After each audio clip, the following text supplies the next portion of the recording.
Shalom peuple de Dieu, que la paix de notre Seigneur et Sauveur Jésus-Christ soit avec vous et que sa bonté, sa fidélité et son amour ne cessent de se déverser sur vous.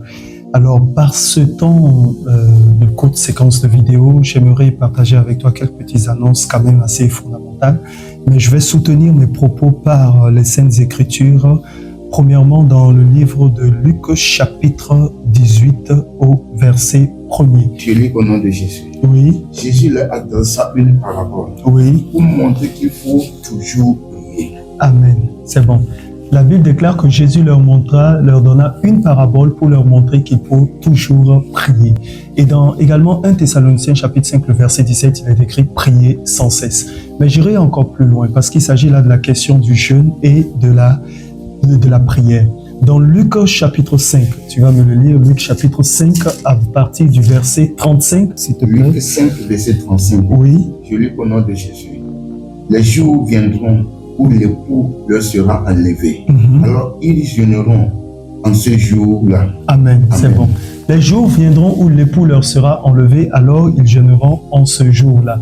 Eh bien, le Seigneur était en train d'expliquer que le jeûne ne s'arrête pas, le jeûne continue, le jeûne se poursuit, la prière continue et elle se poursuit également, quand bien même il n'est plus sur la terre physiquement, dans sa chair humaine, mais il est là spirituellement avec nous. C'est à cet effet que nous entamons justement 21 jours de jeûne à compter du 1er mars jusqu'au 21 mars. Et pendant ces 21 jours de jeûne et de prière, nous allons véritablement, en insistant, toucher des aspects assez importants, assez capitaux de la vie dans les trois dimensions, l'esprit, l'âme et le corps.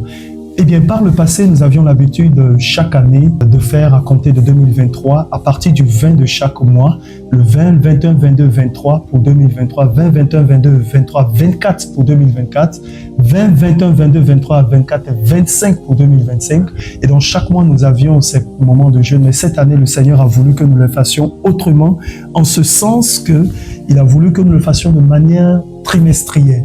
C'est-à-dire, au lieu de le faire tous les mois, du 20 au 23, au 24, au 25 ou au 26 selon l'année, nous allons le faire simplement à chaque trimestre pour cumuler chaque mois et son jeûne. Ça veut dire que si au mois de janvier, il y avait 5 jours, au mois de février, il y avait également 5 jours, au mois de mars, il y avait 5 jours, on cumule le tout pour le faire en 15 jours uniquement au 3e mois de l'année. Mais cette fois-ci, du 20 au 26, puisque nous sommes en 2026, ce sera justement 7 jours de l'année.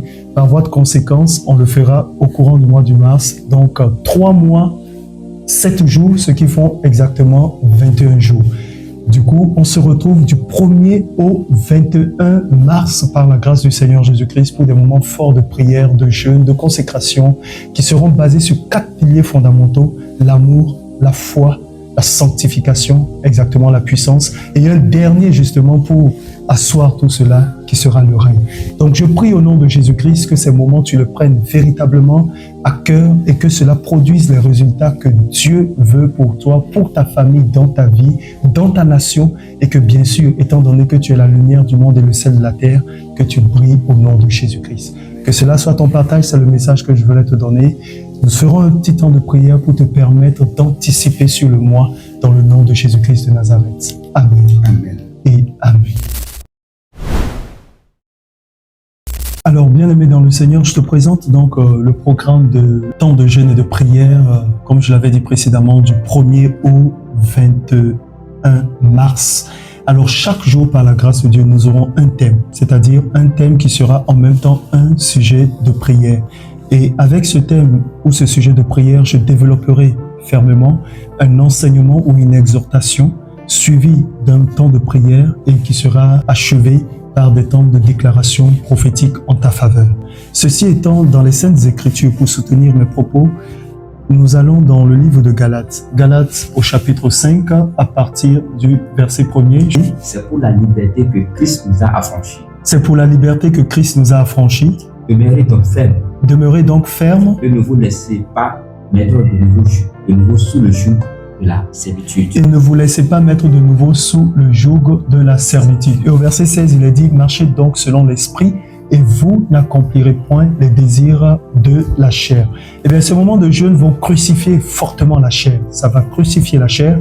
Et il faudrait à ce que tu saches qu'en tant qu'un enfant de Dieu, tu dois véritablement marcher et vivre par l'esprit. Il y a une différence entre marcher par l'esprit et encore vivre par l'esprit. Cependant, il y a beaucoup de personnes qui pensent que une fois que je suis enfant de Dieu, j'ai accepté le Seigneur Jésus-Christ, c'est bien, la vie s'arrête là. Non. Au contraire, ça devient beaucoup plus complexe parce que la Bible est très claire.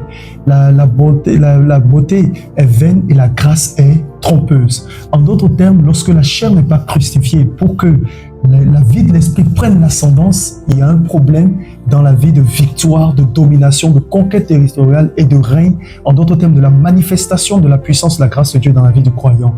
Tous ces jours, c'est-à-dire à partir du 1er mars jusqu'au 21 mars, un thème sera pris qui sera l'équivalent d'un sujet de prière, qui va faire également l'objet d'une exhortation et d'une déclaration prophétique. Je prie donc au nom puissant de Jésus-Christ de Nazareth, le Fils de Dieu, mort, ressuscité, venu dans la chair et assis sur le trône et qui revient bientôt, que la dynamique de l'œuvre de l'Esprit Saint soit visible et manifestée en chacun d'entre nous. Et je prie également afin que les territoires qui nous étaient par le passé hostiles soient maintenant des territoires extrêmement victorieux et conquis au nom de Jésus-Christ de Nazareth. Amen et Amen.